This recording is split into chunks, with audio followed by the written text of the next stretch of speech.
શું તમે જાણો છો કે ગુજરાતના શિક્ષણ વિભાગમાં તારીખ 7 એપ્રિલના રોજ એક મૌન ક્રાંતિ આવી હતી? એક એવો પરિપત્ર જેણે શિક્ષકોના હજારો કલાક બચાવવાનું વચન આપ્યું હતું, પણ આજે પણ હજારો શિક્ષકો એક એવા ચક્રવ્યૂહમાં ફસાયેલા છે જેની મનાઈ ખુદ શિક્ષણ વિભાગે કરી છે. આજે આપણે કોઈની ફરિયાદ નથી કરવી, પણ એક એવું સત્ય સમજવું છે જે તમારી સ્કૂલનું વાતાવરણ બદલી નાખશે.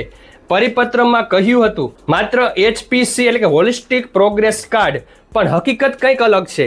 કોઈ એક તાલુકામાં હજુ પણ એક્સેલ પત્રકોનો આગ્રહ રખાય છે.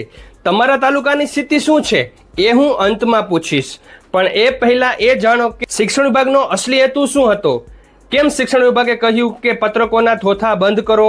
કારણ કે શિક્ષણ વિભાગ ઈચ્છે છે કે શિક્ષકનો કિંમતી સમય ડેટા એન્ટ્રીમાં નહીં પણ બાળકના ઘડતરમાં વપરાય.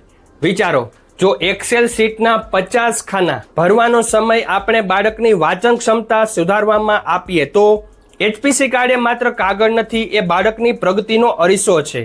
આપણે ટેકનોલોજીના વિરોધી નથી, પણ ડબલ મહેનતના વિરોધી છીએ. જો પરિપત્ર સ્પષ્ટ છે તો આપણે પણ માનસિક રીતે સ્પષ્ટ થવું પડશે. પોઝિટિવ વાત તો એ છે કે ઘણા તાલુકાઓએ આ સ્વીકારી લીધું છે અને ત્યાંના શિક્ષકો આજે ખરેખર ટીચિંગ કરી રહ્યા છે, ટાઈપિંગ નહીં.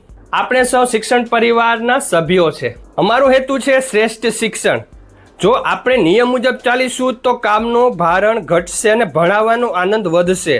અમુક તાલુકામાં હજુ એક્સેલ પત્રકો માંગવામાં આવે છે, પણ મને આશા છે કે આ વિડીયો પછી સચોટ સમજણ કેળવાશે. તમારા તાલુકામાં કેવી પરિસ્થિતિ છે? શું તમને પણ HPC કાર્ડ સિવાય કોઈ એક્સેલ પત્રક માંગવામાં આવ્યું છે પરીક્ષા ફાઇલમાં?